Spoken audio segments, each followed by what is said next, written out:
So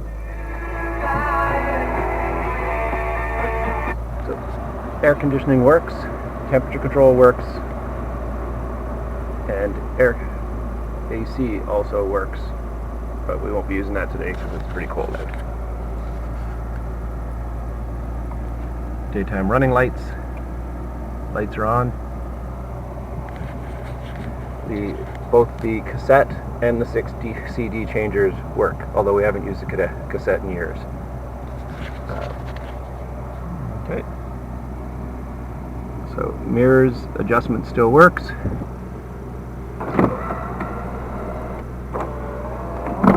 Sunroof still works.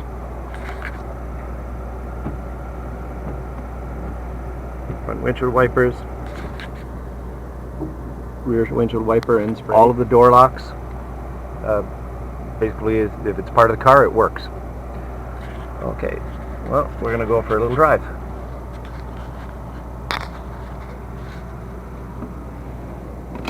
Parking brake also works perfectly.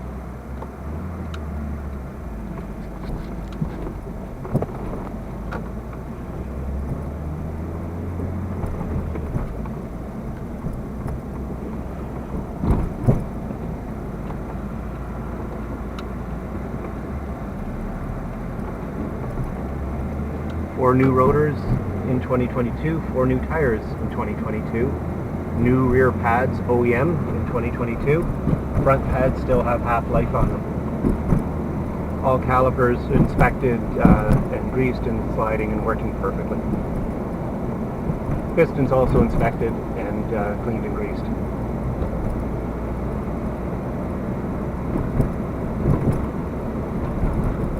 Oil changes every 10,000 kilometers with synthetic, the entire life of the car, including the previous owner.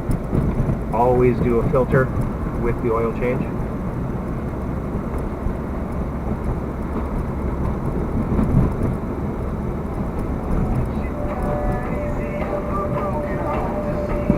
Bose stereo still sounds really good.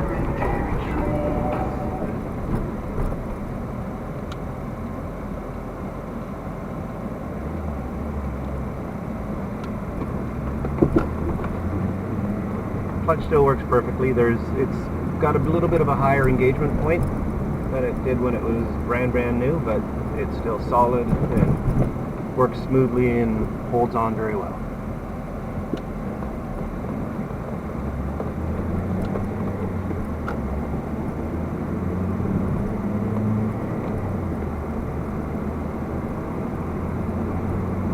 Cooling system works well. It'll even out at a little bit below half.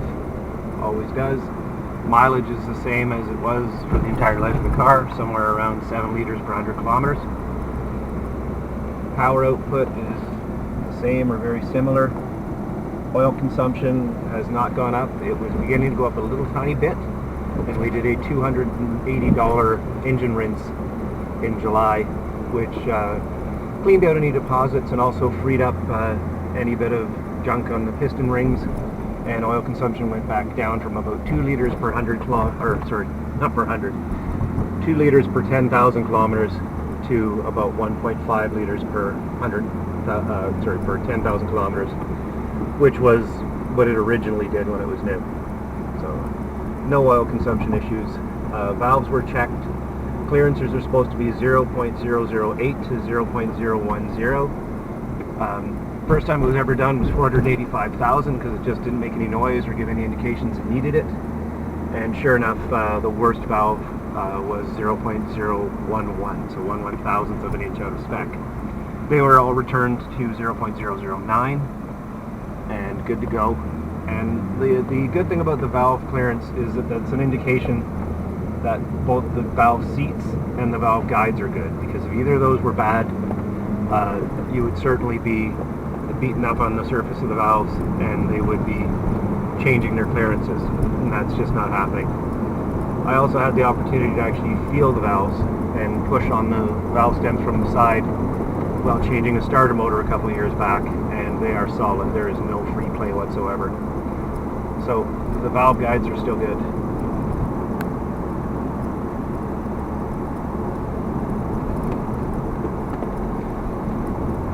The cam chain, upon inspection when we had the cover off to do the valve clearance adjustments, no concerns there whatsoever.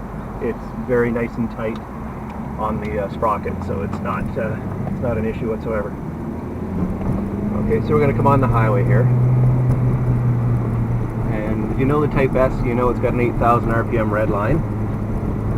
And this engine is still fresh enough that I have no problem using that red line.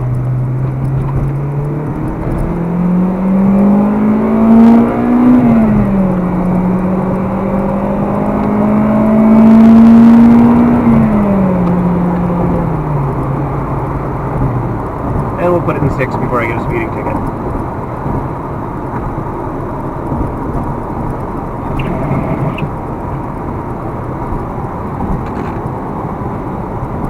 Power windows all work. We've already done the sunroof. Power windows work. Power steering works perfectly. If you look at the steering, I go the steering at highway speed, no vibration, no pulls beyond what you're getting from the crown of the road.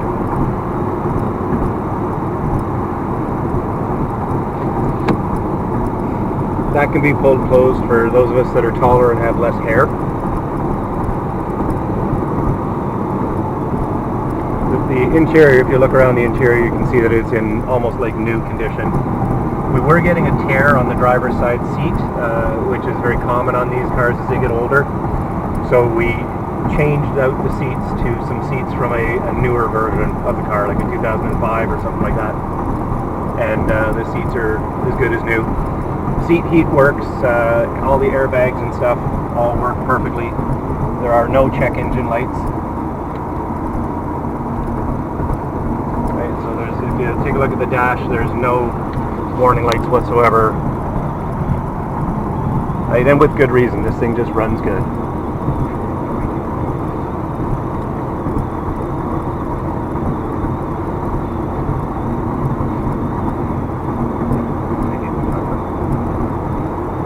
So we're coming up to an exit here, and this is a nice exit because it's got a nice long straight part to it. So we'll gear down a couple gears and we'll speed up.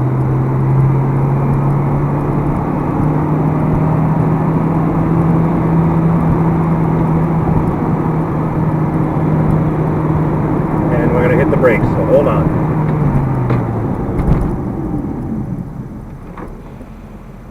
As you can see, the brakes are powerful, easy to manipulate, and very smooth.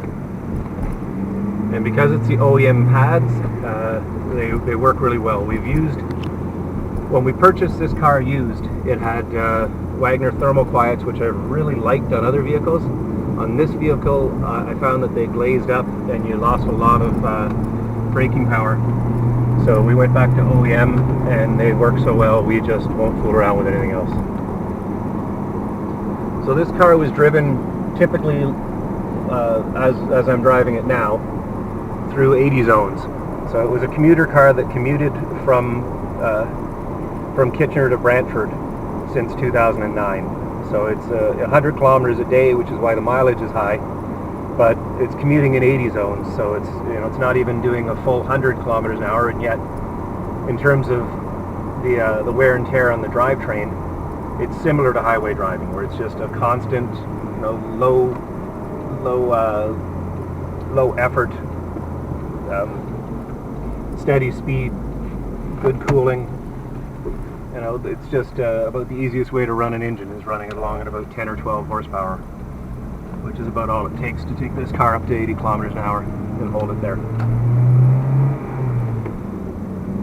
So it's still a fun car. It's still you can still definitely feel and hear the kick when it hits it opens up the VTEC at about 6,000 RPM, and it's not exactly weak below that. So it's at the price point we're at now, or somewhere very near it. I think it represents a very good value to the new buyer, while also giving us a fair value for the remaining value in the car.